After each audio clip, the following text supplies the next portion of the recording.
This week on the Kokomo Press Podcast, we have a huge reveal for you. The reveal is the reveal. Dustin, McKee, and Josh Norfleet are in the house, and we had a great time having a conversation about how they moved down to Nashville and started playing gigs on the road there, and then coming back to Kokomo with their band, The Reveal. And we just talked about the origin of how they started this band together, how I met both of these guys back in the day before the band even ever existed.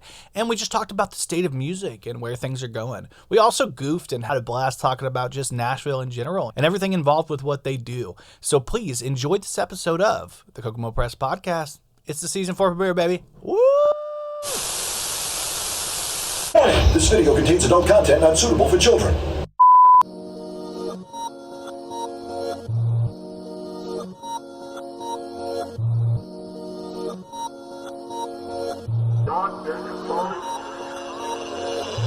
What's up? It's the Kokomo Press Podcast. We are back for season 4. That's weird to say, but I said it. And of course, we've got one of the greatest co-hosts of all time, Green Chair. Whoa. What up? I gotta fix your camera. I didn't even realize that. Look at that. See, Look at this. We're already starting off. You can tell that this is bad editing. But we've got the reveal here. We revealed the Howdy. reveal. What up? We've got Josh. We've got Dustin from the reveal. I'm excited to have you guys in the house. You guys aren't in town very often. Yeah. Yeah. You guys used to live here. Now you guys live in what, Nashville? Right. Yeah. And we used to come back like once a month, and now it's pretty much like once a year. Yeah. At this point. Holidays, So, maybe. Yeah. Or We the don't blame occasional you. show, yeah. So you guys doing the reveal. You guys used to do, it's called No Name Blues before. People need to know that. That's what it was called. And then you guys were like, we're going to reveal our new, we're going to do the reveal of our new name. And then the reveal was the reveal, Yeah, which is like, yeah. what kind of Inception shit is that? Right, yeah. Yeah, that was, and it's funny because we were never really the No Name Blues. It was like this joke, like we have the No Name Blues because all the other band names are taken. You know what I mean? So we just played for that for like, I don't know, like 4 or 5 years, man. And then finally the reveal happened. Yeah, because the worst part about being called No Name Blues is the older people would say No Name Blues Band, and that would just it was just a boner kill. Yeah, it was just, sounds like death. Yeah, Right. it's not good. No And Name people Blues thought we were a Band. blues band too. And Yeah. then when we are not, Yeah. they were like, this is a false advertisement. Yeah, we've been you booked know? before where they're like, I mean, it was cool, but we were expecting like BB King, Buddy Yeah. Guy, and Right. we're like, screw you know, being heavy. But you just need to add another no name, no blues. Yeah, Yeah, And then add the band. right. Fuck it, at this point, we'll just throw it on there. Yeah, I know a lot of bands, like when they start, like they'll like pick a name. Like we are great. Like my band's called Grey Garden, and that's like I guess it's from an old like movie, like a book or something. And then it was in Fallout 4. I don't know if you guys ever played Fallout 4. yeah, There's like a settlement of like robots. We're like, yeah, we're gonna be Grey Garden. Yeah, and, yeah. and That's that's like sick. what we picked it off of. And so if you look it up, you see all that stuff. So we're like Grey Garden band. Dude, yeah. Well, that's when you look up the reveal, it's a bunch of babies and people coming out of the Yeah. closet. You I know was what I mean? trying to Ever look think of up, it? show music to Yeah. my dad last night, and that's all I kept. Like I Yeah. typed in reveal music, and it was just like Baby Shark and Right. yeah. Yeah. You guys should do an entire children's album. Yeah, dude. Just redo all this covers Right. of like Kids all, Bop, dude. Lean in, Yes. fuck it, man. Yeah. That's the name Right. of the Boy or band. girl, Yeah. pink or blue. Yeah. Yeah. That's hilarious. Yeah, it wouldn't make sense the whole gender reveal thing, which I feel like those are kind of falling out of fashion now. You guys, people Dude, are like, not if they add live music. You Yeah. know what I mean? Yeah, would I've make seen a it wrestling Book one us for even. your baby reveal, you know? Yeah, but yeah, that'd be funny. The reveal, they're like, all right, we're doing our baby reveal. They show up and like the reveal, and it's just you guys playing. Yeah, like, no one knows the sex of in the baby. pink We just shirts play. or something. Yeah. We're wearing Right. pink shirts. I Yeah. think that Yeah. works. No, you gotta wear like purple or something to like Right. offset Throw it. them off, yeah. They haven't picked their gender yet. Right. Yeah. Everybody's non-binary. Well, because Right. my sister, I just had my nephew was born yesterday. Oh, And- mazel tov to your sister. you. That's awesome. And my sister, when I walked in, the baby had a pink hat but blue stripes, and I'm like, Oh. what the? Fuck? What are we doing Yeah, here? it's 2023, dude. But it was a boy. So yeah. Okay, cool. Yeah, he was a boy. He was a boy. yeah, he's like, no, I'm just kidding. For now. I do it all the time. I'm like, did you just call me it? Yeah. What is it called? What do we say? It's so confusing. Words are words. You guys have a very unique, like, obviously you guys have a unique experience with words because you guys have to write them Right. and make them sound good Yeah. and put them to music. So when you're writing stuff, I was looking. Let me pull this up a little bit because like I definitely want to talk about the EP. All right, the reveal down south. So I was looking at the EP. You guys obviously have an extra couple people on here, and we talked a little bit about it beforehand. You guys want to talk about who's in it? Yeah. So at a certain point we had to kind of we were not able to spend as much time with our drummer anymore, but Yeah. we were still getting booked. So we lived together in the same house, and Josh's cousin Tristan also lived with us, and he'd jam with us. And he's more, though, like, we're in the rock scene, he's in the bluegrass scene. So Yeah. we're in two completely different worlds, but that dude can slay a mandolin or a banjo or an upright bass, whatever. So with Josh's bluegrass history and my family's country music history, that's kind of like a thing that we'll do, not on stage, but off stage, you know what I mean? Just like sitting at home, hanging out as buddies. So it was like, when we still got booked, we might as well just, since we don't have a drummer right now, we'll just bring Tristan and we'll pretend to be like a bluegrass band for a little bit. Yeah. So we did that for a while, and, it sounded pretty cool enough to where there was a couple songs, like $3 Blues especially, She's Bad. Those songs just sounded really cool as bluegrassy, folk, like Americana, whatever you want to call it. Yeah. So we recorded them. They just took so long to get the recordings done that by the time he wasn't even playing with us anymore, Yeah. we got it done, and we were just like, man, like, at the time we were in the studio for a year straight, which we just got done doing that, recording our next album. And we weren't doing anything, man. So we were releasing a bunch of old music with Kirk that had been done for like 4 years. A bunch of old music videos that had been done for 2 or 3 years. And then we started putting the Tristan stuff out that had been done for like a whole year. Yeah. And we're just now to the point where we're actually caught up with ourselves. And With like, the actual, like, Right. the full band. So yeah, this is who we have. the lineup that we have right now lineup, and yeah. the music that we have right now is finally like congruent and caught up to. Are you guys reality. playing all of it? I think tonight we're going to play like all the new stuff first. Yeah. And then instead of like going back and playing the old stuff, which we'll play, if somebody in the crowd is like, "Oh, I'll play like What's Your Name" or "She's Yeah. Bad," or like, we'll do it. It's fine. Yeah. But we're gonna probably just kind of party it up, man, and do like the Nashville thing. We're down there. It's like you're a robot jukebox for a living. That's it's kind of like what our day jobs are, man. Is like you go into these bars for 4 hours at a time, and you just play whatever the tourists want you to do. Yeah. So.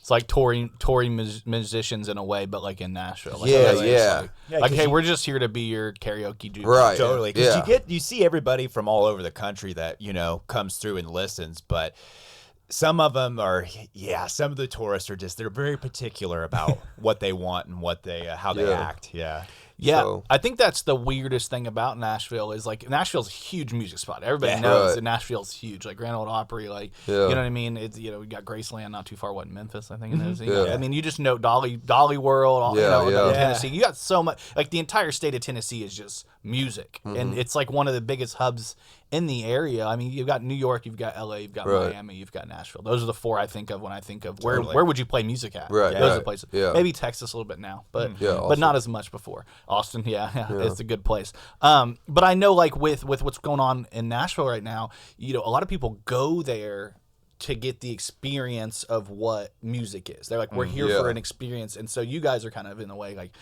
we got to provide them their vacation destination music Yeah, experience. it's, sometimes. it is weird because they're going to experience music, and then they show up and you're just a cover band. Oh yeah, And it's absolutely. like, I think that a lot of those bars down there have history of like way back in like the 50s, 60s, 70s of like, like Jimi Hendrix and like I feel like Willie Nelson or something. Like a lot of those bigger artists like came up a little bit on Broadway, and it's like I feel like they probably also had to do covers. Yeah.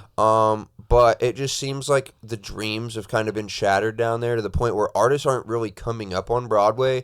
That's where you go make your money. Yeah, like you yeah, go down yeah. to Broadway, that's where all the tourists go. You make a lot of money, and then you take that money and you pay your bills with it, or you invest into kind of what you want to wanna be do. doing. Yeah, you know what I mean? what the actual art is. And that's what we did. We never did, like, I did Broadway by myself as like a drummer, freelance. Yeah. And then eventually, after several years, the Reveal was ready to like record an album. We wanted to record with like major label artists or major label producers. Yeah. But that's a lot of money. So what we did was we put together a 4-hour cover set, went down there and played like 5 gigs a week, and took all the money, like we kept tips, and then all the money that the bar paid us, we just threw into the band fund. Yeah. And we paid off our whole album just being a fucking jukebox. yeah. That's pretty cool. Yeah. was gonna say, do you think that like doing things like that, doing the covers, where working down in Nashville, seeing the tourists and things like that, does it elevate your sound? Does it improve your sound? Yeah, Like... I would say that it does a little bit because like you said, we were playing 5 to 6 gigs a week, so naturally you kind of just get tighter as a band, and I feel like when you learn other parts of other people's songs, sometimes it can come out in your own playing when you're like doing something new, Yeah, it builds your chops. It also shows like all the cover songs that everyone is asking for typically all have like similar themes, dude. They're like 3, maybe 4 chords. Like you got like Stacy's Mom, bro, with like a key change, dude. Yes. But like most of them are literally the same 3 notes the whole time, and you learn a lot about what makes a hit, what songs people really like, what songs different kinds of people really like. All the different ways that all these different artists have taken their music, it's like natural. It's like reading a lot of books about one subject. You know what I mean? But I think at the same time, in like a paradox manner, like it also kills your soul a little bit because you want to be a creator. You want to go down there and like write your own music, and by playing this like standardized formula and these templates of other songs, it kind of puts so much weight on your own creativity that you find yourself like starting to think less about like how do I want to express myself, and a little bit more of like, well, these hits only have 3 chords. Why am I overcomplicating everything? And I don't know. I think it's a really good thing, and it's really educational. And playing 4 hours a day for 5 days a week is only going to make you're better at your instrument. You know Of course, technically you're going to get better, but it's like that thought of. Where you like you're trying to come up with something new in your head, like something that feels like from you, and you're like you've got all this noise from all this other stuff in your head. You just want to be able to turn it off. And I think that have to be really hard. That's one thing I always tell to people that do cover music, is I'm like, it's kind of a hack sometimes. Not like hack as in you're a hack, but like it's a hack into like feeling good, because like you'll do a song and people will be like, wow, you're so, and in your head you're like, wow, that was awesome, I killed that song. But then later on you're thinking, you're like, I didn't write that. That's not those aren't my words. It's not my music. Oh, dude, there was this one time a hammer dude came up to us on Broadway and he requested some Molly Hatchet song. And none of us knew it, so we just looked it up on our phones and tried to learn. I think you walked off the stage and you're like, I'm not even gonna try. And we butchered it so fucking bad. And the guy came up and tipped us $40, and he goes, that was the best Molly Hatchet cover I ever heard. And I was like, no fucking way. It's crazy, dude. No way. You should be like, yeah, for sure. We've been working on it for years. Let me buy you a drink. Yeah, it's a good call, man. We've been working really hard We'll start working on that one. Like, obviously, there's like I can think of about 4 songs where I'm like, those are ones that when people is there like particular songs that come up to you guys like, please, God, Sweet Child of Mine. That was the Mr. first one I was gonna Brightside. say. Mr. Brightside for sure. those are Dude. very popular songs, bro.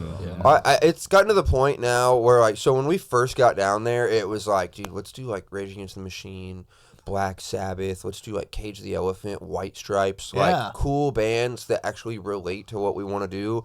And now, like after a year, man, it's like the effort and love and energy that it takes to do that is like, bro, fucking let's just play Tom Petty. Let's just play Tom Petty and like Stevie Nicks and like just the easy Leonard Skinner, like the 3-chord zone out zombie songs where it's just like, dude, they love this shit. And Simple Man. We can leave. We can just like mentally leave the bar. And, like, no one knows. No one cares. You know. But yeah, like Simple Man, Can't You See, like Sweet Home Alabama, dude. Like all of those, you know. But yeah, there's some that's just like, oh man, like, and then there's some that's like, I really do love those songs, but at this point, like, I know how much people are going to appreciate. And it's like, I don't want to do 7 Nation Army. I have to like care about that. You know what I mean? Which I do, but it's at this point where it's like, we could just play like 3 chords and just like they're gonna love it. You know? I love cover bands, and I always give them shit because it's just one of those things for me. Is like I can't do it. Like I tried multiple times to be in one, and it's the same thing you guys are saying. And it makes sense why you guys are doing that to make a living, and that's better than maybe doing working as a telemarketer or like bussing tables or serving and stuff. It's amazing that you guys get to make money doing that. But like here, like it's always weird to me when I go see a band and I'm like, my dad has done it his entire life, and he just does like country music covers for like 3-4 hour gigs, and he loves it. And I think that if if that's what you want to be doing, it's awesome because you're easily going to make way more money than the average original band until they get to like, you know, national level status. Covers is where the money. Cover bands and then tribute bands. Oh yeah, tributes are man. I played bass for a band a couple weeks ago, and we opened up for a Nirvana tribute band. And what was interesting was the Nirvana tribute band brought an opening band with them. The opening band was the same dudes in the Nirvana tribute band. So what they're doing is instead of saying, "Hey, our original band wants to come to Nashville and book this regular average venue that any touring band would go to," they say, "Hey, we're a Nirvana tribute band with an opener." Yeah. They don't tell them that the opening band is the same dudes. So what they're doing is they're hacking in and they're passing up all the small venues and they're going to every city and diving straight into the big venues by having a tribute band as the headliner. So they're booking the tribute band at all these big places, getting these huge audiences, and then hacking their original band into the opening slot. And that's genius. To me, it's like when you started the story, I was like, oh man, a Nirvana tribute band, that has to be like, and then you're like, no, they figured out a way to like hack the system. They went through and they were like, we're gonna figure this out. Well, that's perfect. So they came and they were from like out of state, dude, and they showed up, and I forget how many people showed up, but that same band that I played with got rebooked at the same venue because we did so well at that show, and this time we opened up for Buck fucking Cherry. Dude. Yeah. Crazy bitch, you know what I mean? And Buck Cherry brought another local support. So it was Buck Cherry, a local band, and us, whereas the Nirvana tribute was just the Nirvana tribute, same dudes in their band and us. Yeah. And Buck Cherry actually sold 50 tickets less than the Nirvana tribute band. Oh, wow. So I honestly believe that, but dude, I mean, it's like, you know, there's a venue in Nashville called the Basement East that's really popular, and they're always having these tribute nights, dude. And really good bands will play, and you know, it'll kind of be packed. But when a tribute night is there, like we got a Led Zeppelin night, we're playing on Monday, and it's like people just like love it. Like everyone. It makes sense. I mean, if you're going to what you consider like a tourist destination for you, like you're like, I'm going there to experience it, you know. And then it's like, if I'm going to go out to a show, and it's sad, but it's the truth. If you're like, if I'm going to go out to a show, I want to know like all the songs, right? You know what I mean? But the people that live in Nashville, those are the ones that are kind of like the people you're. A lot of them are going to support more of the original stuff. But I will say that a lot of the local music community are the ones that are because what the tribute nights are, man, is it would be like if here in Kokomo, like Grey Garden's artist came and played like this song, or like not even Grey Garden, like you, and then like I don't know, man, say like Derek Wendell, and then like Nick Johnson from the Rum Academy, and then like I don't know, like a random drummer from like a metal band. Like all you guys get on stage together, and then it's like, okay, you're playing this Chili Peppers song that no one's ever heard because it's on a B-side of like one of their old records. And but this person's really into it because it was like got them through a breakup. Yeah, right. Yeah. And it's the whole thing is like he's playing with a couple random people that he's probably never played for, or maybe like once, like Charlie and Tristan, I guess. Yeah. I'm playing, like, every song that I'm doing is a completely different lineup of people. Yeah. So it's cool, but what they do is these tribute nights is they get, like, 30 to 50 different musicians to all promote the show at once. So instead of, like, one band, two bands, three bands, it would be, like, every single band, like, in Kokomo, all playing the same show, but none of the bands are physically playing. Yeah. You know what I mean? So all the musicians just show up. It's like a random band contest almost. Yeah. So I think the amount of like how many people are promoting those gigs, because they do like grunge night, and every now and then like we're doing Zeppelin night, or like somebody will do a Black Sabbath night or a Skynyrd night, but like it's mainly like a grunge night. So every song on the album is like a B-track song from like, they'll do a Pearl Jam song, they'll do a Nirvana, they'll do like a Rage Against the Machine, they'll do like a Smashing Pumpkins. And the whole night will just be like, you guys remember the 90s? You know what I mean? And dude, they're 1979 for sure. Right. Smashing Pumpkins. They all get packed. Oh, and it's literally like original band, cover band, tribute band. And I don't know. There's something that you have to just learn. It's the same thing with Broadway. Like, it kind of sucks going down there for 4 hours and doing the same shit every time. But like at a certain point, you have to learn like, why do they like this so much? Yeah. More people would rather see this than anything, because every now and then someone will come up and be like, why don't you guys play your own music? Why don't you play your original music? And it's like, put $20 in the fucking jar, dude. Because they won't. They'll put $20 in the jar for Taylor Swift. For, you know what I mean? Like Running Down a Dream or Metallica or something like that. And it's like, okay, cool. Like that's why we're here. You know what I mean?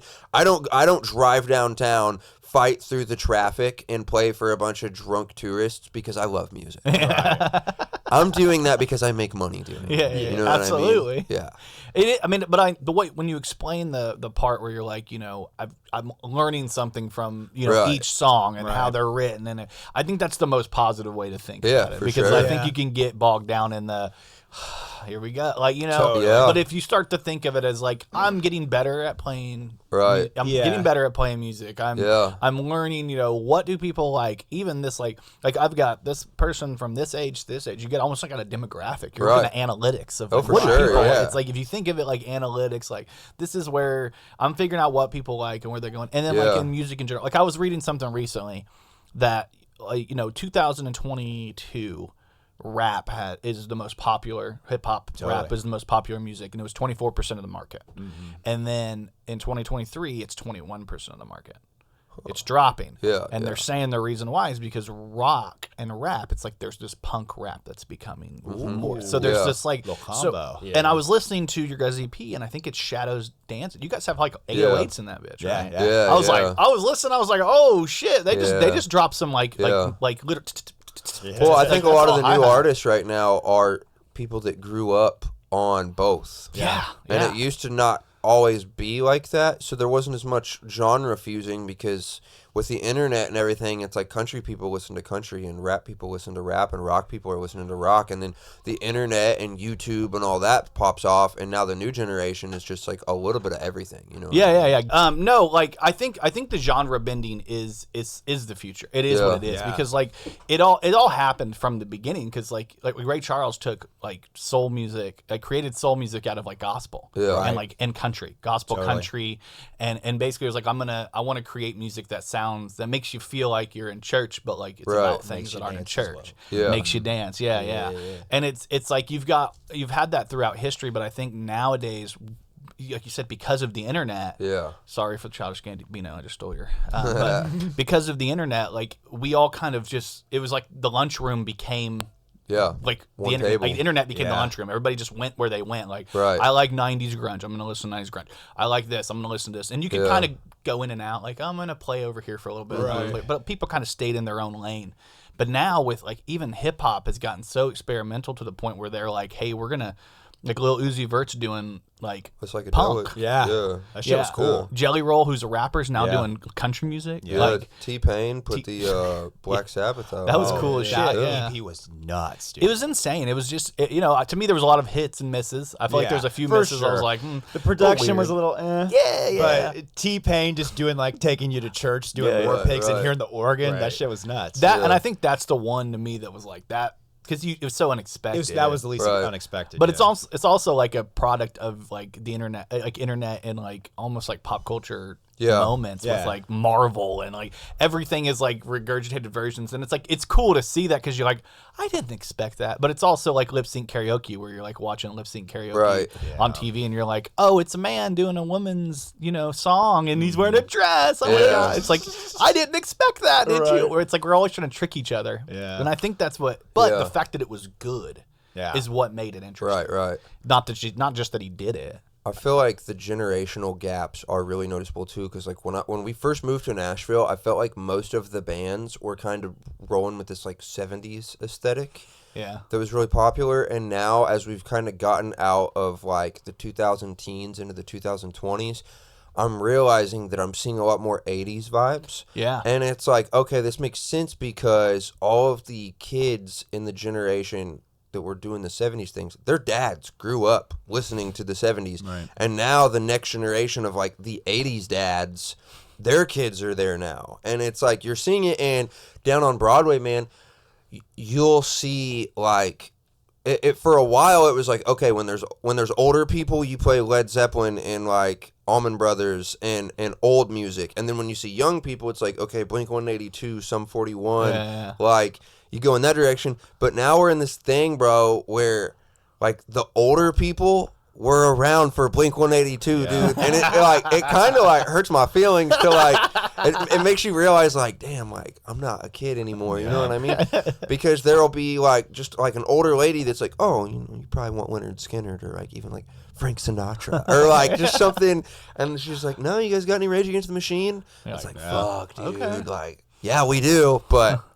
This is a reality check. I always thought that was funny about Broadway. I feel like most people have a conception that they're going to come to Nashville and hear like, a country old honky tonk song, and people are like, fuck you, I won't do what you tell me. Yeah. I think Tennessee as a whole is just really eclectic. Yeah, right? True, very true. Go to Knoxville, down on Gay Street, and stuff like that. There's all sorts of different people down Memphis. there. Right. Yeah, so like it's pretty crazy. This whole thing is giving me an idea. We're gonna start doing cover stand up. Let's do it. Yeah, doing other people's jokes. I'm gonna memorize a Rosie O'Donnell, or not Rosie O'Donnell, maybe a Roseanne stand up, and just do the whole thing. I don't know if you have the tits for that.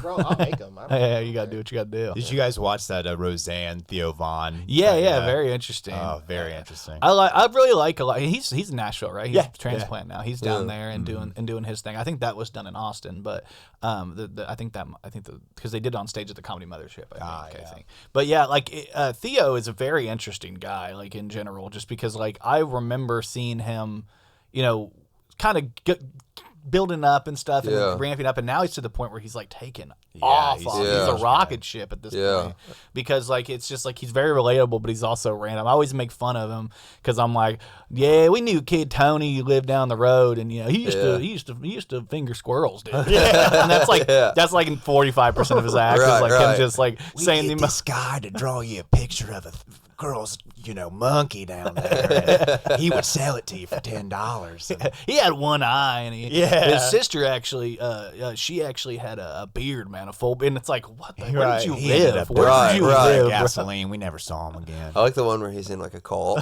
He's like dressed in like native like tribal paint. They're like, what happened? He's like, dude, I was in a cult, brother. I know he talks a lot about him being like a super like sex, like he's super obsessed with sex. Like he has to like stop himself, and then drugs, obviously. So like he's had such a crazy, like he was on like Road Rules. Did you guys like know that? I forgot about that. That's how he like got his start was Road Rules. That's it. The same was like Tom Segura's wife, Christina Krasinski. She started on Road Rules. The Matt Rife thing is interesting too, because I just thought he was like a new comedian. Yeah, and then I realized like he's been going for a really long time, dude. Like, the only thing new is the only thing new is those teeth. True. He's got some beautiful teeth now. Illuminati. That's what you're saying. The Illuminati, yeah. Pretty much. Fuck. He's got that. If you look back on the back corner, he's got like one of those like pyramids. Whoa. All seeing eye. I believe it. He's funny though, and he came up in this new era of like. None of these comedians want to give up like jokes. They don't want to like do. They want to keep it all for their special, or they want to keep it all for their stage. So everybody's wanting to do like crowd work. I've noticed that. Everything's crowd work, and I feel like with Andrew Schultz kind of blew that shit up, and then Matt Rife kind of took the ball and ran. Yeah. And I feel like with a lot of if you can get women, you guys probably know this, if you can get women to enjoy what you're doing, you can kind of do whatever you want, because the guys will listen to it if girls. That's what was funny was I remember when he. Like I followed him as just like a comedian, and it's hard to tell with like the algorithm in your news feed, like what is in my news feed versus what is in everybody's news feed. Yeah, because I feel like Theo Vaughn is everywhere, but maybe Theo Vaughn's like just on my timeline. Like I don't know, but I knew that Matt Rife was just this dude that was always popping up on mine, and then he puts out this commercial where he's like, I'm going on like a big stadium tour. And I'm scrolling down Facebook, dude, and you even said something, I think, and all of these girls who are like, you are not into comedians. Like I know, I grew up with you. Like this is not your vibe. And I just saw so many girls that were like, oh my God, I'm getting tickets to Matt Rife, and it's like this will be your first time seeing live comedy. You think he's a sexy dude, and I was like, wow, man, it's like the crowd work, it's the reels, it's the internet. but it's the sexy dude. Yeah, it's sexy. He's like kind of a Dane Cook. I mean, I always thought Dane Cook was funny in the day. He is you know funny. what I mean? Yeah, I think that's bullshit. I think that's revisionist history where people pretend like he's not funny. Like, Right. He's funny. He was funny for his time, just like anybody else. I mean, I think Matt Rife is funny too. He's funny, I just think a lot of these people who are like buying his tickets aren't necessarily doing it because they think he's funny. No, I He's think a sensation.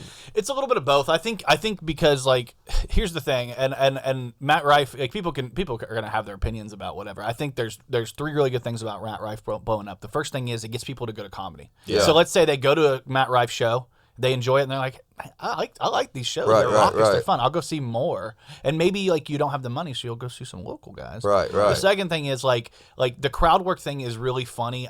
I'm not a huge fan of it because I do feel like it encourages bad behavior because you're like you want people like in those situations they're usually saying they're trying to talk to them, but they cut that part out where they're like, hey, so what are you guys up to? Right. So all you see is people talking like, what's that? What's that? Huh? Yeah. Oh yeah, I have pecs. My tits, and then everybody's laughing or whatever. Yeah. And so you get that type of stuff.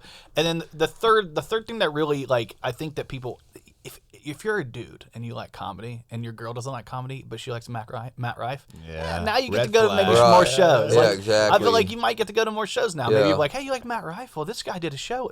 It kind of like it overlaps. It's kind of like that stupid thing up there, but it overlaps between something you like, something they like, and let's hopefully like you heard of Dave Attell, and I'm sure or somebody else. I feel like because that's the thing. What Matt Rife has everyone else. He is attractive. I feel like a lot of comedians just aren't. You know what I mean? Yeah. You know what I'm saying? Well, and that's why I said like I think people are going because he's funny. It's just there's a lot of really funny comedians that none of these girls. They don't know their names. No. They don't know anything about him, and it's like I feel like the reason he stands out to like the internet female community is because of the way he looks. You know what I mean? But that's like Broadway, bro. It's like you got to learn from that. You know what I mean? Like there's the thing. It's like there's the cheat code. I guess we all know we got to start working out. We got to start getting perfect teeth. We got to start getting tans and nice hair. Like which is just so interesting because it's like when has there ever really been like a sexy comedian? Yeah, you know what I mean? I mean that's true. I mean I can't think of any. I mean when I think back to like the old school like Don Rickles is not attractive. Like you know what I mean? Like when you think of Rodney Dangerfield, not a very attractive guy. But like there I feel like there's been some that have been like kind of okay. Like you don't want to go up there and see somebody like Gallagher like the whole time. Like you know what I mean? Like I love Gallagher, but like you don't want you know what I mean? Back in the day, I feel like people went and saw Dice because women went and saw Dice because they just like to be called a bitch. And I think a lot of comedy, I think he's just another version of what all comedy always was just like you took like a character and you turned it up to like 11 or 12. Right. Like, and Dice is a perfect example of like, Dice isn't cool. His character wasn't cool, but he played the cool guy, so it was fun to watch. Like, oh, let's go watch the cool guy be cool on stage, and Miss Muffet, and you're like, well, he's doing nursery rhymes, like, and then you go see somebody like Matt Rife, and you're like, hey, let's go see the hot guy, like make fun of girls in the crowd, and he got a lot of really bad publicity when he was talking about like women because he made a joke about girls with like big clavius or something like that, and they weren't happy about that. But I'm like, the truth of the matter is like if he was just saying I think what he was trying to like say was like he's like intimidated by a girl. Like he has small hands. It's hard to fucking Arby's, we have the meats. But like if you're a guy, you've been around long enough, you like a girl with a little meat. Who gives a shit? Like it's like who gives a shit what the girl looks like? You got a girl, right? Yeah, I do. I saw a National Girlfriend Day, very pretty. Congratulations, man. I posted one too, and then I was looking through like the hashtag, and I was like, he's got him a girl. How about you? You single? Forever, bro. Forever? I don't know. Well, I was hoping you were gonna say that because I found we all like a girl. I found a girl. I'm like this. I think Dustin's really gonna enjoy her. Really? But we all, when we think about a girl we like a blonde girl and shave. Keeps fit. Maybe she has like some hobbies, and we like a girl who knows her way around like kitchen utensils. And I figured, let's see how you feel about this one. She's working out. Oh wait, I've seen this. There's just no way. That's why I'm single, dude. I'm like, who would post that? Who thought of that? I'm gonna be on board. Bro, she probably found a man in the first 2 minutes of posting that. Oh yeah. Oh, for sure. Yeah, but now all she does is fart in his food, and it's like horrible. But you know, she had like 30 guys named Larry and George. Yeah. And like, I wish that was my face. She probably has gotten like money requests of just like, will you fart in my utensils? Like, Hey, will you fart in a pan and send it to me? Man. Is that what you're into at all? Is that the kind of girl, you know? Dude, I took feet pics once. Yeah, you're like, fuck it, dude. $340, dude. For a dude, right? in like an hour It was for a my dude, right? feet, bro. You're like, I don't fuck it. know. I think so. Yeah. I didn't really I tried to kind of figure out who it was because it was like an emergency. It was like, what if they were like, I know you from your band. Yeah. And I'm just like, whoa, dude. Oh, like, man. So you've been to my shows. I've like probably shook your hand before. And now Is you're there like, by chance he was a teacher at Taylor? I'm just kidding. I don't know if dude, you guys I don't heard that. know, man. I don't want to bring up a name because I don't want to get in trouble. But there was a teacher that was getting in trouble for doing weird shit up at Taylor. Yeah, I don't know if you I heard about It that. rhymes with Puck Manson.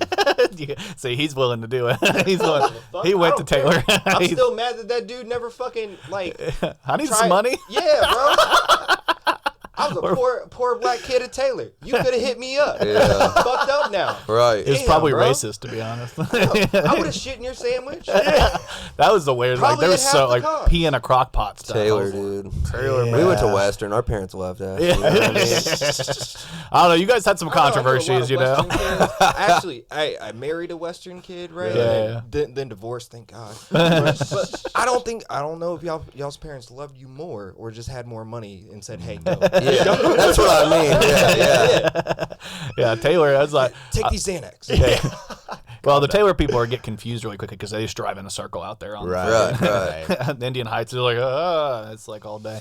Yeah, I know you guys. They got some trouble out there. I know with a couple of situations with that Colts cheerleader or something. Wasn't it a Colts? That was insane. No, There was a couple things that popped up over there. I was like, There was always something, dude. I know, man. Kokomo is just there's so much that happens that we don't catch the news because it's Right. like everything's happening at once. Yeah. Like there was that kid that brought a gun to school. That was a pretty big one. I remember that. It was nothing happened, but they like took a picture in the bathroom with it. I'm like, you're gonna get caught. Jeez. Like a Snapchat pic. Yeah. I'm like, John Morant was from there. he is. Yeah, he's playing basketball over at Kokomo High.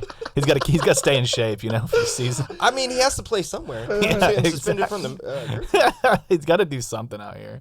Yeah, I mean, the state of music now. What are you guys feeling? I mean, you guys are like literally immersed in Nashville. Yeah. Do you guys feel like there's a lot of this? Like, I know I'm kind of getting back to it, but like, there's a lot of this like blurring of the lines where you guys did it on your EP. You guys recorded the new album. It's done. You guys are just Yeah. mixing and mastering right now. Yeah, just you guys have it it's to all the date or mixed. anything? We got to master it. I mean, right now, man, we're honestly trying to like pitch it and see like Hell yeah. what we can do with it outside of simply just releasing it. Yeah. And being, hey, mom and dad, I put out a new song.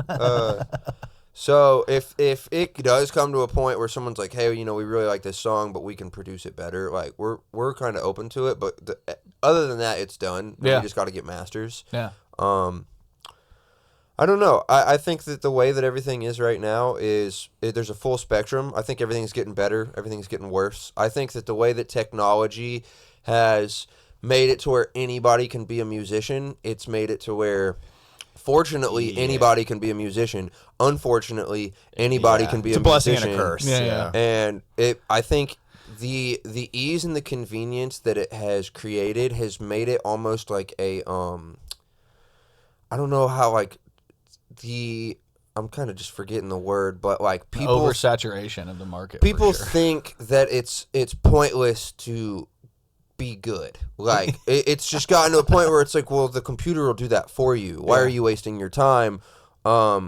You know, I can press this button and it'll just tune my vocals. Yeah. Why are you worried about being a real singer?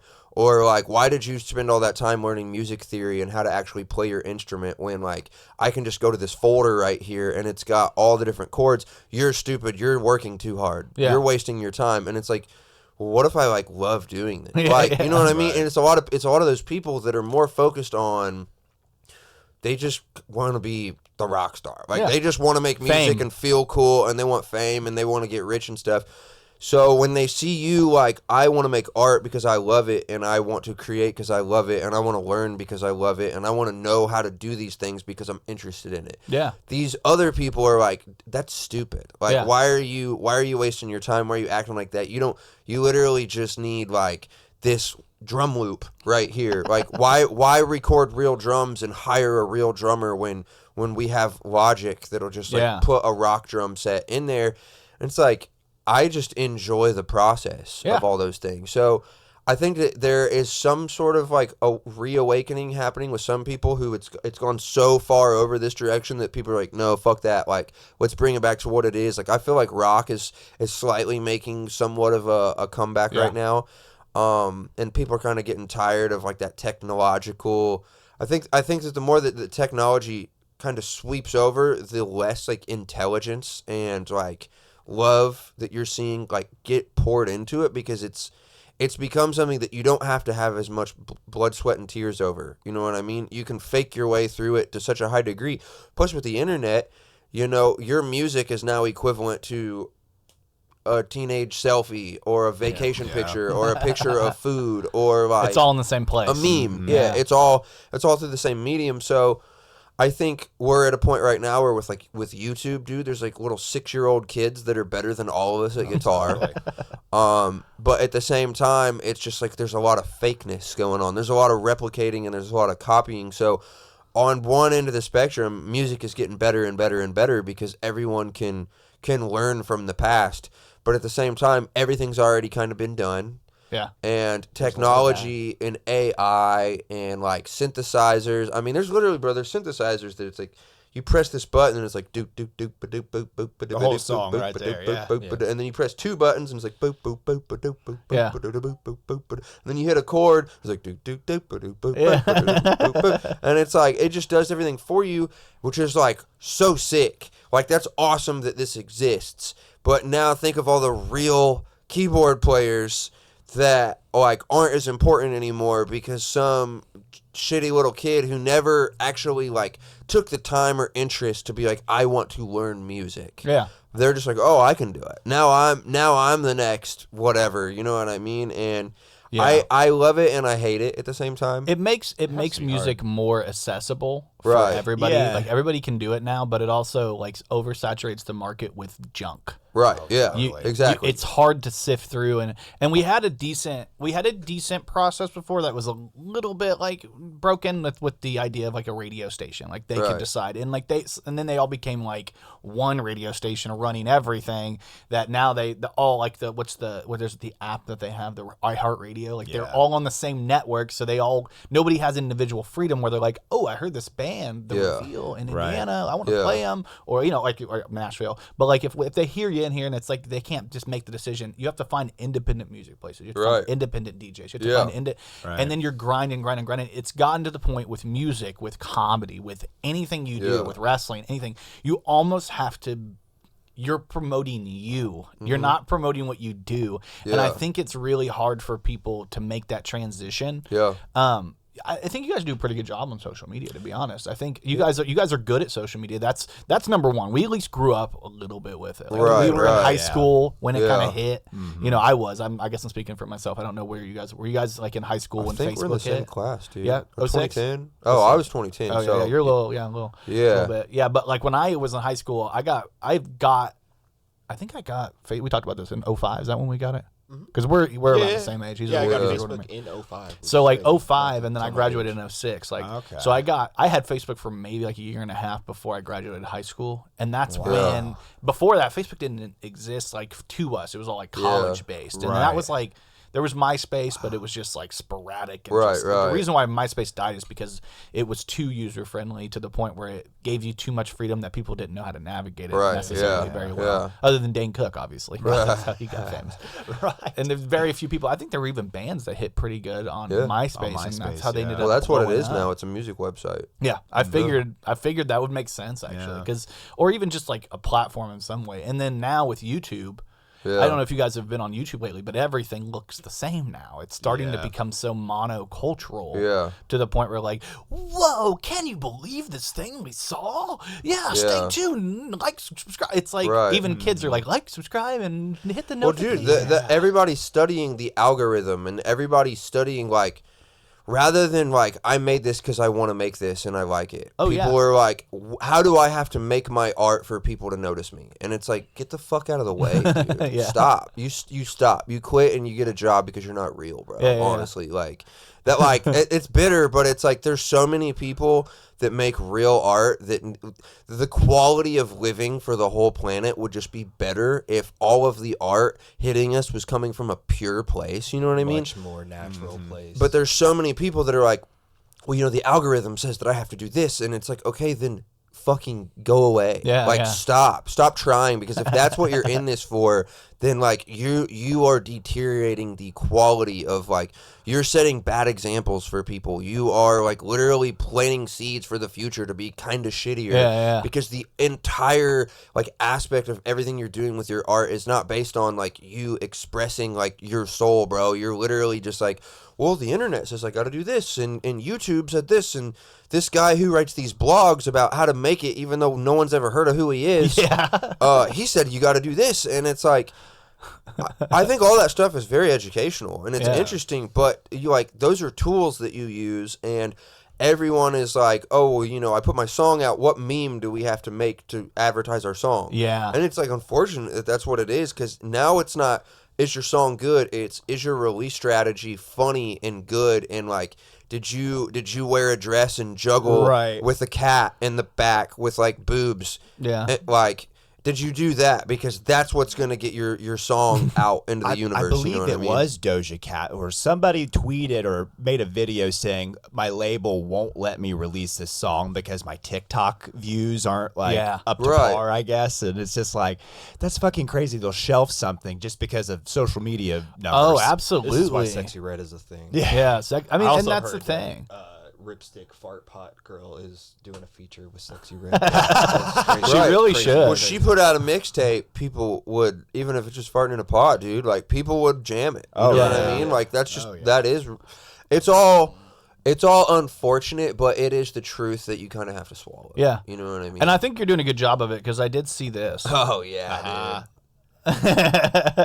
Yeah. I love it. This is beautiful, dude. It was fun. That's my solo stuff, man, and I like it. Pretty much whenever the band is busy, or you know, like we have band practice, we play shows, we do whatever, and then I go home. Like most of my friends are like musicians or producers or engineers, so if I write a song or I have a couple ideas, that's like, that's not good enough to like waste my band's time. You know what I mean?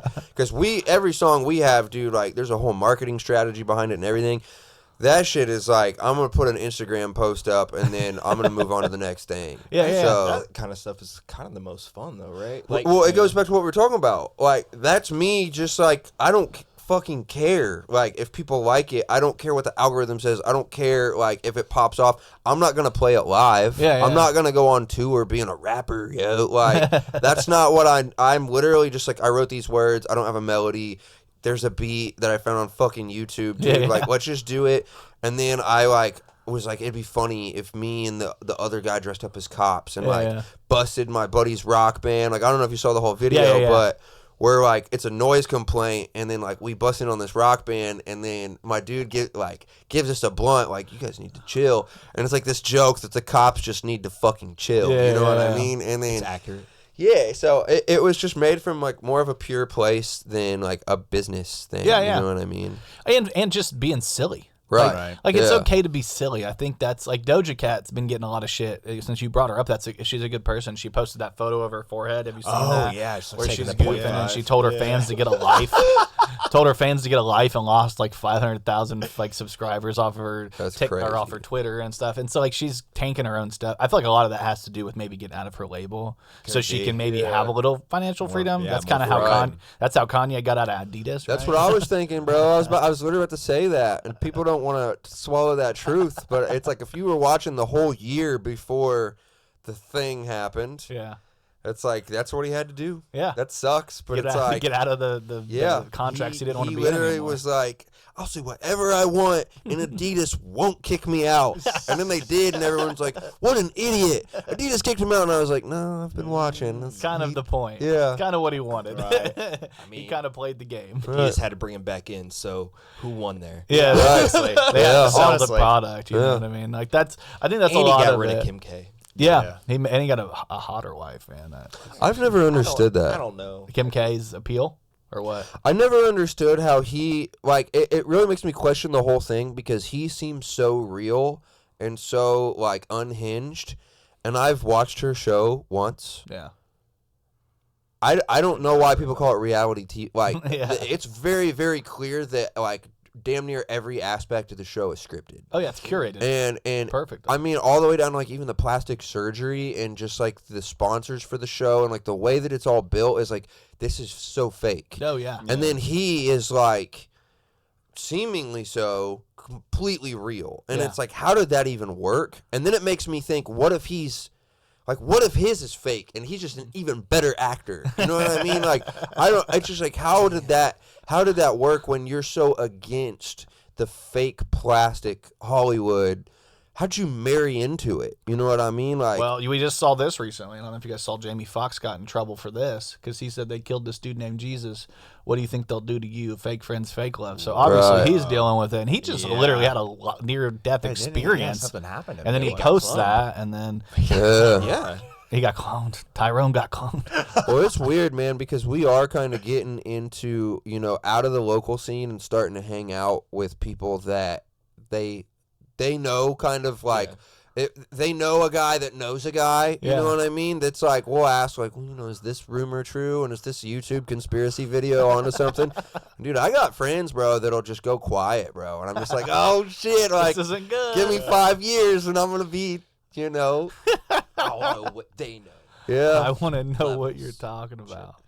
Yeah, I mean, there's the conspiracy thing aside. Like, honestly, we could go around that because the aliens are back. We know the aliens. right. We found out the here. aliens are back, and the aliens are here. Yeah, because it's funny when they announced that no one honestly gave a shit. Yeah. Like everyone's like, we knew. Yeah. We were just waiting for you I to was stop lying to thinking, us. why are you telling us this? Yeah. You know what I mean? What are you distracting us with? Right. Right.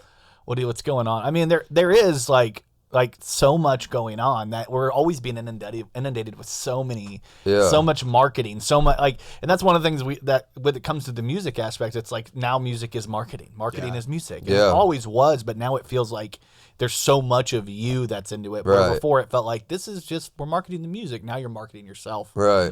And we kind of created this ourselves with social media. We kind of created this entire and then to the point where like this shit happens. And I know you guys kind of have been around this in the area of the Bud Light thing. Like if you look at the beers, people are freaking out, and that's all because of one can. That's right. One can That's creates so all funny, this dude. controversy. You Now, remember when, like, if you pierced the wrong ear, you were gay? Yeah, dude.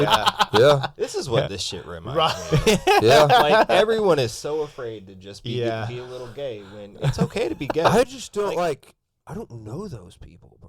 yeah, Like, where are those people? Where are the people that are like, Bud Light, I ain't drinking that shit? Oh, Yeah. Bro, you haven't been in town long enough. I Right? fucking just guess, go dude. down. Maybe You'll people see should be someone. afraid to be gay. Did you see this? The man arrested in Turkey and locked up for 20 days because he looked gay. Wow. That actually happened. He looked gay. Damn. And they were like, hey, by the way, you're getting locked up.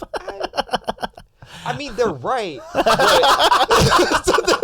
How do you get out of that? Like crazier and shit. They just say, who came up to him and approached him and be like, sir, you look way too gay. Yeah. You have to go You're in. going to Yeah. jail. You're going to jail. Your yeah. eyebrows I'm are just- way too manicured. And we're putting you in jail. I mean, I'm pretty impressed by the gay police they got because it's pretty spot on. Even though, Exactly. like, he's not gay, or maybe not. Why He's is not. Turkey being canceled by America right now? Honestly, you yeah. know We what I should. mean? We should do Just something. Thanksgiving won't be a thing. Yeah. Yeah, we Yeah, can't. you're right. You're right. I get it. Yeah. Well, man, it's honestly. Did you guys watch the show The Idol? Did you guys watch that? It was a pretty interesting setup. Like, it's horrible. So let me just I've got throw that through out 3 there. episodes, But maybe 4. I got through the whole thing. No. 1 out of 5 stars from The Guardian. That's dude, watch it. It's basically the same guy that did Euphoria. I don't know if you guys have heard of Euphoria, but the same guy that did Euphoria, but he partnered with The Weeknd, and so they did it together. And it was Johnny Depp's daughter is the main star, and then this is who he plays. His name's Tedros in the show, and it's basically about the entire music machine. Yeah. Like, it's this young girl who's a pop star, and it's all about manufacturing. Her mom died, and then she went off the deep end. And then it's like one of the episodes they're literally talking about a photo of you got released, and it's a photo with cum all over her face. Oh, shit. Like, the show is overtly sexual in every possible way. Like, it's insane, and that's kind of like what I think it's Sam Levinson, is that his name? Yeah. The dude that produces the show. He's known for like the over the top sexual stuff. But like, if you watch the show, it's actually very indicative of what we're talking about here. It's as insane as the show is. It's about this girl basically trying to navigate every system just to put music out the way she likes. Yeah. And I was like, when we started talking about that, I was like, all I could think about. But then they put out The Weeknd with a freaking rat tail, and that's all people talk about. So the whole plot got lost because of that. Makes me miss my rat tail. The Idol, you need to get a rat tail. I had one, and then I cut it off when I was like 6. Cause I don't know. This wasn't for you? No, I think somebody made fun of me, to be honest. And like, that's where that shit starts. That's all it takes nowadays. Yeah. And then Lizzo, of course, everybody heard about Lizzo, man. She's going through She's it. She's like Ellen, dude. I know. She's the new Ellen. That's insane. Yeah, she forced her dancers to eat bananas from sex workers' vagina during an Amsterdam trip. Bombshell lawsuit. Bro, I just wonder, like, I see shit like this and I'm like, am I fucking crazy enough to like work on like that level of music? Like, why are they all insane? Yeah. But it's like, maybe by the time you get there, that's how you become, like, maybe she was kind of normal, you know what I mean? But like, I don't know. Yeah. That's fascinating. It's just funny that she has become a spokesman for like size, big you know girls. what I mean? Yeah, and she's actually like the complete opposite, you know what I mean? Yeah, that she's like a shamer herself. Like, shaming the people. Yeah, I read somewhere she made her crew like walk 3 miles to get like a single cupcake or something like that. She must have been watching that Diddy episode. Look, Diddy's been doing that for years. If Diddy didn't get canceled for making them walk up to get some cheesecake, then that was the crazy. I think it's all right. You guys remember Making the Band? Yeah, dude. Yeah, and he made them walk to get cheesecake. Dylon. Yeah. Dylon. Yeah, and then fucking Chappelle spoofed it. Cambodian breast milk. Yeah. That's some of the best shit ever.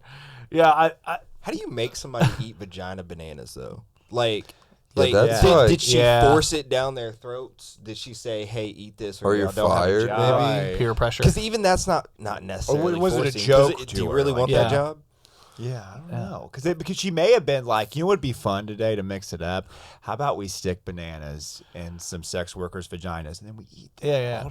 They went probably to the red light district in Amsterdam. Right. And then they were like doing it, and they're like, you should eat the banana. And I'm like, hold on. The main question I want to know was the peel on or off? Because like, if you peel it, who gives a shit, right? It's still banana. Like, underneath there. I wouldn't eat the mushy banana, right? But like, you know, it could unpeel it. It'd be all right. Ain't hurt nobody.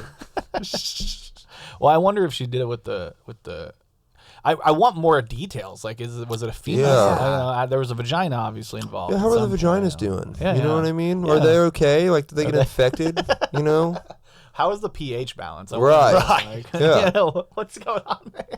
Did it add or take away from the banana's flavor? Well, I heard you guys are coming on. You guys are coming from Nashville, and I'm like, what the fuck's up, guys? What do you guys got going on down there? Widespread West. Dude, that's exciting. Did you know that the opening scene in The Matrix is in Nashville? Is it? Yeah.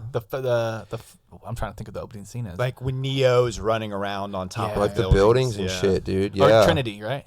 Yeah. Is that Trinity? Yeah. Because he hadn't been brought in yet in the first one. Yeah. That's a crazy fucking. That's an insane scene to start with in a movie. There's just it's just crazy living there when like Nashville, like the shooting that happened a while back, or like shit'll just happen, bro. Like what's old nasty chili dog? Did you guys see the dude with the fucking beer who was like playing?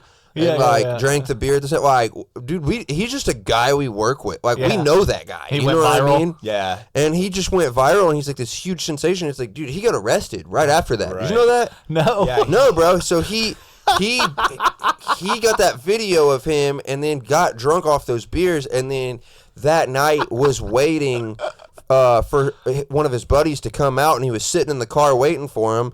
And he was like, well, he's taking forever, so I'm just going to, like, rest my eyes. So he falls asleep in his car, parked. Running. Waiting. His car was running, and he was waiting for his buddy to come out, and the cops knock on the window.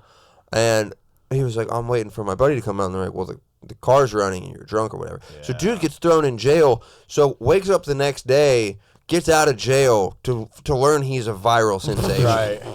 And at the same time that he blew up as a viral sensation, he also blew up in Nashville on The Scoop. It's an Instagram page of all the, like, crazy arrests. You know what I mean? Yeah, so he blew up in, like, 2 different, like, avenues. And it's just so funny, dude, because he's literally just, like, another guy with a guitar playing the same covers as everybody else. You know what I mean? He's great. Like, he's really, really Wasn't good. he doing, like, a slide with the beer bottle? Yeah. And then I think it's a combination of the look, what he's doing, using the beer and the confidence, dude. It just looked like a meme, dude. It really did. Chili dog, like, you know what I mean? Chili dog, yeah. Your name's Chili Dog. You're definitely gonna get away with a lot in this plan. At least you should, dude. Right. That's so funny because I saw that. I didn't even know that was like a national thing. Dude. Well, it's just I feel like a lot of like national big news is happening in there, and it's like I know that guy, or like I'm there all the time, or like probably the craziest though, dude, is the bomb, dude. The bomb on 2nd Avenue. That was probably the creepiest. What happened with that? There was it was like around election season, dude. No, it was the day before Christmas. It was Christmas Eve. This guy drove this RV on 2nd Avenue in downtown Nashville at like 5 in the morning and played this automated voice saying like, oh, there's a bomb on here. Please evacuate the area. And then it started a countdown and fucking blew up. And half of 2nd Avenue just destroyed. Why would holy shit? Why did you tell them? He apparently parked it. This is kind of a conspiracy theory, but he parked it next to the AT&T like server building, and I think he was a little like 5G crazy, and like he's like, I want to take him out. And, he's like, I'm done with this shit. Yeah. What was the bomb that went off 2 days before our show? That was in December.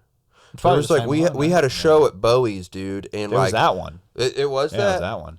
Because I remember it happened like, well, no, that was the shooting. There was like a shooting that happened 2 days before one of our gigs, and I was like, I'll fucking play it. Oh, it was Cobra. It was the Cobra. Cobra. We were. I remember because I was driving to the radio station and I had it on, and someone messaged me saying the show was canceled. I'm like, oh, I wonder why. And they're like, 2 shot dead at Cobra Nashville. Like 2 days before our gig there, and it was the same thing, man. Bowie's was on the opposite side of the building as that bomb going off. So it's like the bomb went off in the street, and then here's a building, and on the other side was this venue that we had a show like booked at. And I mean, I felt like it was like a week time difference or something. I forget like when it was at this point, but yeah, it's just like all this crazy shit happens and makes the national news, and it's just like, dude, I was at work when that happened, like right on the road, man. When I was in the Navy, when I first joined, I was flying out of Virginia, and I was trying to find a hotel room, and I found this hotel room, and I was staying in it. And when I got there, because I was trying to just find something cheap to like get through the night. I was just staying one night, and I was gonna leave early in the morning, like 6 a.m. I had to catch a flight, and so I get there, and the cab driver's like, "Hey, I'm gonna go inside and talk to him." And he comes back out, and he's like, yeah, I talked to him. There was a shooting here last night, but you should be good. There's usually not shooting 2 nights in a row. And I was sitting there thinking in my head, I'm like, I mean, the logic's there, you know what I mean? Like, you know, like, I get it. Like, it's probably not going to be another shooting. The cops are probably watching the place now. So it's like the safest place to be is the place the shooting was yesterday. That's true. That is true, honestly. I saw a video of this guy that he said he will buy plane tickets to other places that like something bad will happen, like some sort of like place and tropical, like they'll have a hurricane, and he'll be like, I'll buy tickets there the next day because they're always fucking cheap. I bet. And so I was just made me think I was like 9-12. This dude like went to New York. You know what I mean? Right. Yeah. That's what my son told me. He's like, the new NBA in Vegas after that. Oh yeah. Right. He's like going to Vegas and gambling, shooting in Vegas. God, that's the weirdest one because I don't think they caught the guy, did they? Did he they catch killed himself or they killed him or something? But I know that like none of it made sense. Right. It's still to this day we haven't gotten. It's like JFK, but worse. Well, here's what it was. He wrote Small Town. Yeah. And he was like, this is horrible. Right. He knew about it, and he's like, I just got to make a... And what was this years ago? Yeah. Well, I mean, that's how Jason Aldean got famous, right? That makes sense. And then the Small Town thing. Well, I know a lot of people are upset about that. I know. I saw the Kokomo Brief people were upset that he changed a couple of the pictures. Video, yeah, and I guess most of it has to do with the fact that he just lost the ability to use it. They told him he couldn't use it anymore. So it's like, of course he's going to change Parton on his shirt. Did he? He does. Oh yeah. I just don't. It's interesting with this song though, because this song has been out to country radio for a long several time, months, right? since about May. Yeah. And the reason why they haven't been playing it a lot is because it's a shitty song. Yeah, it's and just it's not not good. charting well. Yeah. But as soon as he did the video, CMT, which I don't know who watches CMT anymore, or if they even played videos anymore. Yeah, it's the new. It's just like MTV or VH1. They play, I haven't had cable in 10 years. Right. Yeah. You don't even know what they do. They don't understand retention at all, because that's kind of like music videos would be perfect to put on there, because people would put that on while they're Just Chilling. going cooking, around. and then you get Totally. them playing it all day. Yeah. It's like old people on Fox News or any of the news places. It's like they watch it like it's on their TV all day, even if they're not paying attention to it. Yeah, Like, they're I knitting, just think they're the lack reading. of drama doesn't suck people in. Yeah. I think that there's probably enough research of like this isn't shitty enough for people to pay attention to. Right. You know what I mean? I got some ideas if you guys want to come up with a controversial song. Let's hear one. Yeah. You have any? You have any ideas? Help you guys make you guys blow up. Yeah. It involves a lot of KKK stuff, but as long as you guys are down with it, it'll be all right. Hey, I'm gonna have to pass on that. The reveal, they're racist. No, I'm just kidding. Right. I'm just kidding. That's not true. That was me making a joke. These guys are great. Chill, all right? They know chili dog. They would never be trying to make people. I just figured, They know chili dog. Like clearly they're good. Did you guys tell them like you need to come up here and get come to Cone Palace, dude? We got nacho chili dude, dog. that's true. Go Got to, B&Ks. Well, the Coterie has become a really popular spot for yeah. Nashville musicians. For real? we have a lot of okay. friends Yeah, that no, like- stop at the Coterie and Yeah. play. Yeah. See, And a lot of growing them up- come from us. Like a lot of them are like we're telling them, but like man, a lot of them are just like, oh, I just got a gig at the Coterie, and I'm like, what the fuck? What dude? the Like, hell? That's where I Yeah. grew up, bro. I love that though, because like when I grew up, it was like the trails were like from Detroit and Chicago, and it was drugs. Now it's music coming from Nashville because you guys Right. went down there. So Right. it's great that like you guys They are bring creating drugs with them, but okay, yeah. good. That's all. Yeah. That's As all. they should. Yeah, as they should. We're just kidding, cops. We're just kidding. Yeah. Maybe you should watch Brother Dusty's new video. Yeah, right, exactly. That's awesome. Are you guys gonna do any music videos? Are you guys gonna release? Are you guys gonna release a single from the new one at least? Are you guys gonna hold off until you guys? Man, we're like kind of debating it right now because we did want to wait until we had, because man, like we want distribution, Yeah, we that want makes marketing, we want not necessarily to get signed by a label, but that level of help of like that level of team who The machine who works. can yeah. And we kind of said like until we have that. Which we're working on it right now. We're not going to release anything, but right now it's like we got to keep the momentum going. We got to do something. So we're kind of tossing it back and forth. But the guy who's managing us right now is kind of strongly discouraged. Like, let's just wait. Let's just like figure it out. But I would hope to have music videos for like most of the songs. Yeah. If not all of them eventually. I like video. I edit videos and like do all that stuff. So it's really fun for me. But we are reaching a point where we need to get away from like the small budget, like I'm editing the video. Yeah, you know yeah. what I mean? Like I would like to start paying like professionals to do, because the whole new album is very produced and different.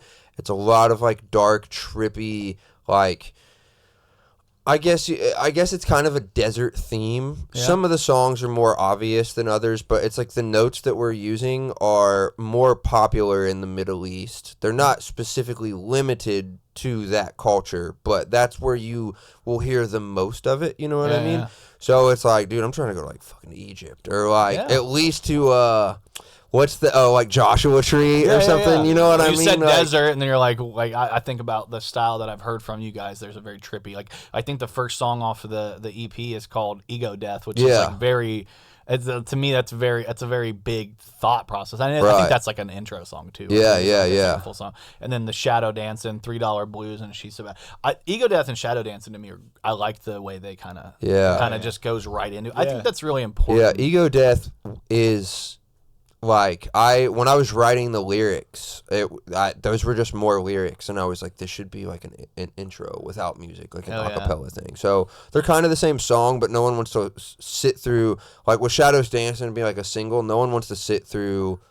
Other than people like yourself who love music. Oh, yeah. But, like, you know, when you're trying to get your stuff out and you're trying to, like, pitch it and, like, do the business with it, people want you to get straight to the hook or whatever, you know what I mean? Boris, get to the chorus. Yeah. Exactly. And I feel like that's something that's always been around. I mean, if you guys watch the Bohemian Rhapsody movie, and the whole thing about that song in general, like, I know they kind of dramatized it with Mike Myers.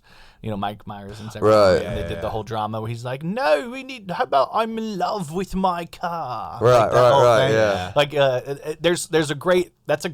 we watch these movies where, like, we'll all be like, they're so stupid. Why would they say that song and not we know Bohemian Rhapsody is great. Right. We're looking at that lens backwards, but then nowadays when you go in to talk to these same people, it's the exact same story. No, for sure. I just wish, a lot of times I just wish, it's great that people have access to music. It's great that people have the access to make music, because you can make good music with, you know, minimal equipment. Totally. And like Grey Garden, we did our entire album. You know, Matty Kroll produced the whole thing. Yeah. And he's got a great ear. He's got a lot. He works for Guitar Center and Musicians Friends, so like he gets all the programs for free. They're like, here you go. So like he can, like, he's got so much equipment that I'm like, God, how do you so many programs are like, God, how do you, like, nobody can do this starting off, even if they could do, like, Steve Lacy. You guys know Steve Lacy? Do you guys? Oh, yeah. I wish I knew you wanted me. Like, he's literally the TikTok guy, because all the girls knew that part, and then none of the rest of the song. Right. He's playing live, and they're like singing that part, and then it's like, I wish I knew. Quiet. Yeah. That's all they knew. And part of his appeal was, like, he did everything on his iPhone in the beginning. Yeah. He just literally plugged in, had an adapter from his guitar to played bass through there, did everything. It's kind of like drums. Billie Eilish too, like do it in their bedroom and or Phineas, her brother, producing that shit. It's like that's you can be good doing that. Yeah. You can. Totally. I truly believe it. But there's just something different about, like, when you listen to a band and you listen to, like, a group of people who have came together to create something special, different, unique, different perspectives, different play styles. Like, you grew up bluegrass, and I remember the first time I met you was at a music swap event that somebody had put on at, like, the Ivy Tech building. I don't know if you remember that. Dude, that was the first time I met you. Dude, we were right across from each other. I was like, "What's up?" I was doing Right to Play Music, and we were like, "Yeah, we're doing shows and festivals and shit." Whoa. And I met you there, and like I said, I met him at that Battle of the Bands thing, and then we ended up doing a show together. And it's like, it was so funny to me years later when I saw you guys. I mean, you guys knew each other, obviously, right? But when I saw you guys kind of in a band doing things together, moving to Nashville, I'm like, God, two very, very super talented guys from our hometown said, "Fuck it, let's go somewhere and do something." Yeah. And I mean, the good news is, like, you guys have helped create this pipeline from Nashville. Like, Kokomo is not known for hardly anything other than, the first car that nobody knew. Nashville knows Kokomo now, bro. I love that. Because we moved down there, and at that time, dude, I was in like 5 bands. Yeah, and before we left, I was like, everybody move with us. Me and Josh are definitely going. Everybody should come. And, like, enough people over the years have come that there's an entire tribe of, like, the Kokomo people. And I love that. You can go almost anywhere. I'd say easily over 12 people. That's awesome. Yeah. And all very talented people. Yeah. And everybody there is to the point where if you say, "Oh, I'm from Kokomo," they're like, "Oh, so-and-so's from Kokomo." It's like, no, we moved here together. And it's just gotten to the point where people are very curious to know what Kokomo's like and what it's about, because so many of the people in the music scene now are Kokomo people. I mean, it's even like our sound tech at one of the Broadway bars that we play with is her boyfriend's from Kokomo. Yeah. And it's like, we know her. She knows, like, a bunch of our mutual friends and everything. And it's like, it's just such a, it's a lot of people have moved back, but, like, like Aaron Sparling, he's down there and he's crushing it. He's doing really well. There's just, I mean, at this point, we can't really keep track of how many. I try to tell people all the time, and I feel like when it comes from my mouth, it's not genuine, because they're like, it's just a dude from Kokomo. Right. I moved away. I was gone for almost 5 years. Yeah. Like, I didn't live here for 5 years, and then I came back.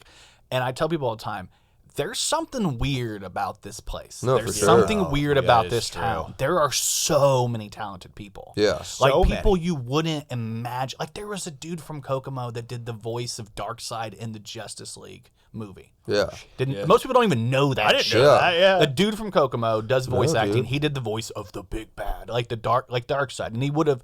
And it's like when you think about small things like that, things that you know, and then what you guys are doing and what's going on with like I don't know if you guys have followed We Are Media or the guys from like Canary Currency and like the movie that they're the Yeah, a TV show little they're bit. doing I here. know some of those dudes. Yeah, they're doing like Black and Black and RC and stuff like the New Order. Yeah, they're I know doing those their thing, dudes, yeah. and it's like there's so Dwarf did Battle of the Badass Bands for if you guys have heard of like Luis J Gomez and like they do a big festival called Skankfest. And like Mark Norman was there, and Shane Gillis was there. Really? Louis C.K. was whoa, there. yeah. Like Matty Kroll's like in a circle smoking weed with like Mike Lawrence. And Yeah, like, that's or sick. they thought he was Mike That's Lawrence. And crazy. he's smoking weed with like Michael Che. Yeah. And it's like they know their names, and it's like this is like a small town, and I know, like, we've got less than 60,000 people here. Right. You know, I mean, Jason Aldean wouldn't call us a small town, Right. but we are a Right, small right, town. right. You know, we got a little bit too less. But, like, I looked up what is a small town, and it was like 20 to 50. We're at 60. I'm like, damn, we just missed Yeah, it. just missed it. But we are a small area, and to have so many talented people come Yeah. from here and do things. It's ridiculous, man. And what you guys are doing, I know like people from Kokomo when you guys get brought up, we know when people say, hey, you guys know the guys from the Reveal, you know Yeah. Dustin, you know John. I'm like, yeah, of course. And they're like they're killing it down there. Everybody is like so proud of you guys Dude, and that's what great, you guys man. are doing. Yeah. I feel like everybody hates me here. Oh, So yeah. that's great, dude. That's how I feel too. Yeah. normal But the feeling, truth and is, that's the how people we feel. Yeah, the people that are doing things Might be like true, think though. you're doing great. Right, And I yeah. think that there's a lot of haters. We do. Like it's a big it's a small area that does a lot of cool things, and a lot of Yeah. people are like, you're gonna get that. Plus, from if Right, you grow right. up here, I feel like that takes a effect. I know too. that guy, man. Right. I knew him when he was 12. He's not Right. actually like that. Yeah, It's yeah. like, or I did grew up one and thing I'm not to me 12 one anymore. time and I hate Idiot. I know his sister, or you know what I mean. That's the Right. weird thing is like I know somebody that knows them, and they associate you Right. like, with something. Somebody like I know him. There's two other guys named has the same name as him, and they pieces of shit. So that Right. makes him They're in jail. They're in jail. No, Yeah. I'm just kidding. If your name's Dustin McKee out there, I'm just messing with you. There's a couple guys. One of them's actually friends with me on Facebook, and I didn't even know. Yeah. I knew it wasn't you, but I'm like, oh, there's more than one of these guys out here. Yeah. You know, one hit is like I moved to Nashville, so I could be the only fucking one. Right, yeah. But I'm so happy you guys came on the pod and hung dude, out thanks with for us a having little us. bit. We just got over an hour. I know you guys have to go do sound check, give you guys a little chance to get some lunch. Right, do the right. damn thing. Probably at the Coterie, to be honest. Yeah. So if you guys are Honestly. listening to this on Monday, they've already done the show. I hope you fucking came out because I'm gonna be out there tonight. I'm excited. yeah, dude. Sick. Yeah. I'm gonna come check it. I'm gonna get some B-roll. Nice. Throw on Yeah, here if you that's guys. a good idea. Maybe I Yeah. can release the songs before they do. You know. Yeah. You probably will. Yeah, you probably will. Yeah. But I'm excited, man. I really hope you guys get the distribution and everything you Yeah, guys man. want because I think you guys. The truth of the matter is, you guys are very talented musicians. thanks, Like, dude. that's a Man, fact. thank you. You guys actually care about what you're doing. Yeah. You guys put your fucking bodies where your mouth is and went down there and Right. put yourselves on the line and are doing this. And I know in the beginning you guys are probably shitting your pants every day. Like dude, this is yeah. scary. Like Right. it's, I moved into a 2-bedroom apartment with already 2 people living there, and I lived in the dining room. yeah. And I like kind of made like a makeshift room. And there was one time when I was single, I brought home a girl, and she's like, "Where's your bedroom?" And I was like, "It's right there." And she goes, "Who are you, Harry Potter?" Yeah. And then I was homeless for a year and a half. And then I got a house and was like, I miss the grind. And I went homeless for another year and a half. So I've been there for 6.5 years, and 3 of those years I was homeless. So Jesus, man. yeah, it was a lot of diving into the unknown territory. You know what I mean? Well, I know you lost some music gear at one point, and that was sad. Yeah. You guys ended up I getting got that right? back, dude. I saw Yeah. that. I was very happy. That to was a hear crazy, yeah. That's the one good thing about personalizing a lot of your music. Gear. Right. You can find it back Yeah. pretty a lot. There's lot still easier. Mr. Higgins, the OG bass, is out there somewhere. Yeah. man. I don't know if you remember Mr. Higgins, but it was that was the bass that I had when I was here in Kokomo. Yeah, the big blue one. Yeah, I it just remember that. disappeared one day, dude. He's at a No one crack knows what house happened. somewhere. He's probably at a crack Yeah, house, he's yeah. losing it. Floating down the river, or like, who knows? Hopefully they're man. taking care of him at the crack Yeah, house. You know? I hope he hopefully pops he'll up and like just randomly, you know. You'll see You're him out in there, the- Mr. Higgins. Every now and then, dude, I'll drive by. I swear to God, I'll drive by a pawn shop and I'll like go in, Take a and be like, look. just to see what if it's in. You'll see it's gonna blow up like Chili Dog one day. You're gonna see it's gonna go viral in Nashville. Yeah. That it's gonna be some guy playing, and you're like, motherfucker, Right, yeah. that's the guy. I Yeah. know it was him. I'll get tagged in it, I'm sure. I already do. Anybody who has like a custom blue bass, I'll get tagged, and people are like, "Is this it?" Yeah. I'm like, "No, dude." The fucking Blue Man Group. You're like, I know you took it. Right. Shit, it was you bald fucks. Yeah. Anyway, well, I'm so happy to have the reveal on. Thank you, Josh. Thank you, guys. Thanks, dude, Dustin. thanks for having us, Appreciate man. y'all. Yeah, it was a great time. Check them out. Check out the reveal. Seriously, they have an EP. They have an. Let me throw this up here too. But this is the first album, right? Yeah. Do We you wrote know? a lot of that in Kokomo. Yeah. Oh, yeah. We wrote- Check it out, y'all. Yeah, it's that's the and then they have the EP that we talked about a little earlier, and then we're gonna try to get them to put the rest of the music out. I'm gonna peer pressure them just like the cops. Yeah. Yes. We're gonna do like Lizzo did. Right. We also do. We have new merch. New merch. Yeah. I actually had some of that on here. I need to. Yeah, I was gonna say we in our new merch there is a USB drive you can get with the alternative recordings of the new album. Yeah. So you can't get the new album, but all the songs that are on the new album, you can get the demos and all the alternate like versions that we did in the studios that like aren't the final versions, but good enough. You know what I mean? It's something. So, Yeah, you guys have a pretty. I was looking at your individuals and then like all the stuff you guys have a lot of stuff. And I saw you guys hung out with Bree a little bit. Hung out. Did you go to the old stomping grounds? The No, WWF? we just did like a little thing in the basement with a Zoom. Yeah. Kind of a Zoom call. Yeah. That's fun. I can't do those. I'm like, come to the studio, come hang out. I want to see your faces. I want to smell it. You know. Yeah. I want to make sure he's taking a shower because he was homeless for so long. Yeah. Got to make him remind him to take a shower. Planet Fitness, dude. He did say when we found out that you lived here, he was just like, "Oh, dude, it's 3 houses down." That's what he said to me. I was like, that's insane. And he was still fucking late. I know. I know. You sent me the address, and I was like, I'm literally on my way to his. I passed your house. I saw your house before I saw my mom's house. It's literally 3 houses, bro. I'm literally so in my car. I'm amazing. like, it's fucking right there, and he's still 20 minutes late. That's like fucking musicians, man. I'm telling you, man. Late to their funeral. Yeah, we're here at the Time reveal. blindness. Yeah. It's okay. Yeah, I saw that, dude. I saw that. Time blind. That girl. Yeah, dude. Somebody sent me that yesterday. It's not your fault if you get fired for not showing up to your job. You have a disability. You have a disability. Anyway, we're here at the reveal. Thank you guys for checking this out. This has been the Kokomo Press Podcast. I'm Jordan Granger. Hypocrisy Jones. All right. Dustin. Dusty, brother Dusty. Thank you. Josh Norfleet, nice to Thank you guys for checking us out. We'll talk to you guys soon. Love you guys. Hey, you just listened to the Kokomo Press Podcast. We thank you for tuning in. We hope you had a great time. If you did, go ahead and like us, subscribe to us, hit that notification bell, do all the things to help us get seen. Go find us over on Facebook, on YouTube, on Instagram, on TikTok. Like us, follow us there. And if you want to really, really help us out, we now have a new thing called Facebook subscriptions. It's only $4.99 a month, and it helps us build out even more than what we have already. Helps us get more equipment, helps us put money into shows, because we give you comedy shows. We give you guys skits. We give you guys podcasts. We give you guys jokes. And if you want to be a part of a group of people that actually get to talk to us and tell us your input first and get to directly speak to us and maybe even, help us write some of these jokes, you can be a part of the group.